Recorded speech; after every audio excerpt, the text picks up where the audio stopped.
কাটলে জীবন অনেক সুন্দর হইব। আমি মসজিদের সামনেটা ভিক্ষা তোর হাত থাকবো না, তো সবাই এমনি ভিক্ষা, আর তোরা সবাই কইবো ফকিরের বউ। তোর মতো মদখোর অটো ড্রাইভারে বউ হওয়ার ঠিক ফকিরে বউ অনেক ভালো। এই আকলিমা তুই কি শুরু করছিস?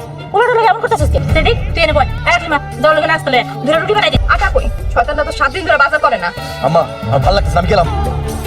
ভাই এই শালা আপনার সুদি কইছে কি রে? তুই আমার কাছ থেকে সুদে টাকা নিয়ে আমার সুদি কস? সবাই আপনার এই নামে ডাকে, তাই আমিও কইছি। তুই আমার টাকা দে। তুই 1 বছর আগে আমার কাছ থেকে সুদের 1 লাখ টাকা নিছস। সুদে আসলে যা দাঁড়াইছে তাতে এই গাড়ির মালিক আমি। বিলু চাবি নে। আকলিমা কই যাস? দোকানে যাইতেছি, ঘরে তো খাওয়ানোর কিছু নাই, না খাই তো আর থাকা যাবো না। তোর যাওয়া লাগবো না, আমি যাইতেছি। আমার টাকা দে। আমার কাছে টাকা নাই, সদাই বাকি জানো। তুই কোন দোকান থেকে বাকি টানবি আমারে ক, আমি নিয়ে আইতেছি। আপনি গেলে জীবনও বাকি দিব না। আমি গেলে বাকি দিব না, তুই গেলে বাকি দিব।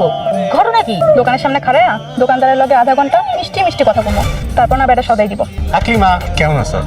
ভালো আছি। তোমার দেখলেই আমার কথা কইতে মন চাই।